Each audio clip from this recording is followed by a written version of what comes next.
Baiklah, Assalamualaikum warahmatullahi wabarakatuh.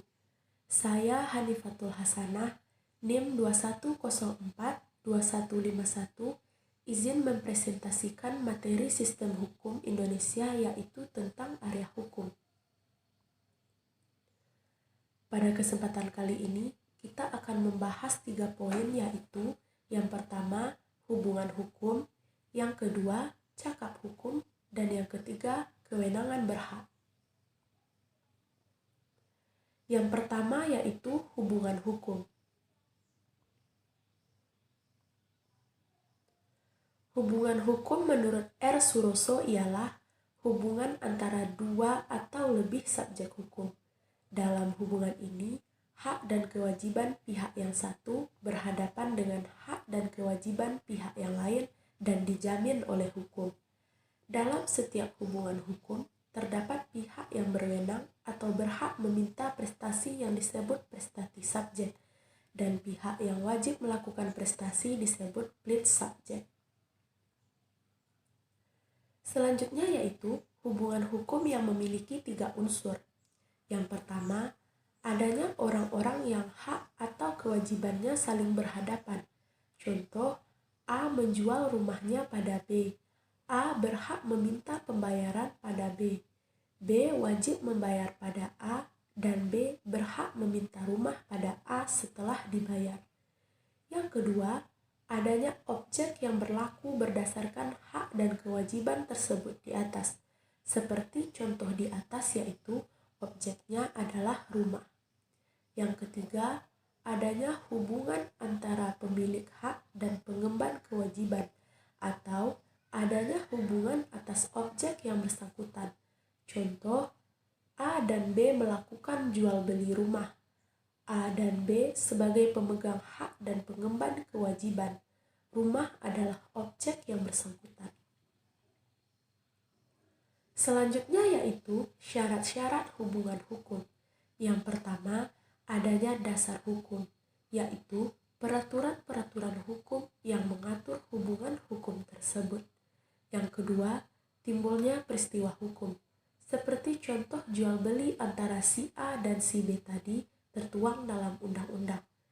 A. Dasar hukumnya pasal 1474 KUHP yang menetapkan bahwa si penjual mempunyai kewajiban menyerahkan barang. Dan pasal 1513 KUHP menyatakan bahwa si pembeli berkewajiban membayar harga pembelian. B. Karena adanya perjanjian jual beli, maka timbul peristiwa hukum jual beli. Ialah suatu perbuatan hukum yang akibatnya diatur oleh hukum. Yang kedua yaitu cakap hukum.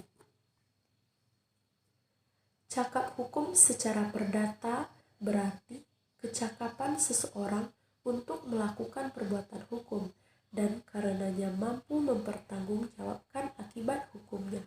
Semua orang dalam keadaan cakap bertindak sehingga mereka dapat melakukan perbuatan hukum, termasuk membuat atau menandatangani suatu perjanjian, kecuali mereka yang telah diatur dalam undang-undang. Selanjutnya, orang yang cakap atau tidak cakap menurut hukum. Yang pertama, orang yang cakap menurut hukum yaitu menurut hukum perdata, orang-orang yang telah dewasa di atas 21 tahun atau yang sudah kawin. Menurut Undang-Undang Perkawinan, pria yang berumur 19 tahun dan wanita yang berumur 16 tahun ke atas. Menurut Undang-Undang Ketenagakerjaan, orang-orang yang berumur 18 tahun ke atas. Menurut Undang-Undang Pemilu, orang-orang yang berumur 17 tahun ke atas dan berakal sehat. Yang kedua, orang yang belum cakap menurut hukum yaitu yang pertama, orang yang belum dewasa, orang yang berada di bawah pengasuhan, perempuan yang telah kawin yang ditentukan undang-undang berdasarkan persetujuan tertentu, orang-orang yang dilarang untuk melakukan perbuatan hukum. Yang ketiga yaitu kewenangan berhak. Manusia pribadi mempunyai kewenangan berhak sejak ia dilahirkan. bahkan sejak dalam kandungan ibunya, asal ia lahir dan hidup apabila kepentingannya menghendaki. Semua ini tertuang pada pasal 2 KUHP. Kewenangan berhak berlangsung terus-menerus hingga akhir hayat. Kewenangan berhak setiap manusia pribadi tidak dapat dihilangkan atau ditiadakan oleh suatu hukum apapun. Hal ini ditentukan dalam pasal 3 KUHP yang menyatakan bahwa tidak ada suatu hukum apapun yang dapat mengakibatkan hak-hak perdata seseorang menjadi hilang, atau hak perdata merupakan hak asasi yang melekat pada diri pribadi setiap orang. Selanjutnya yaitu perbedaan hak perdata dan hak publik. Hak perdata merupakan identitas manusia pribadi yang tidak dapat dihilangkan atau lenyap. Contohnya, hak hidup, hak memiliki, hak untuk kawin, hak untuk mempunyai keturunan, hak waris, hak atas tempat tinggal, dan masih banyak lagi. Yang kedua yaitu hak publik. Hak ini dapat dihilangkan atau lenyap apabila negara menghendakinya demikian.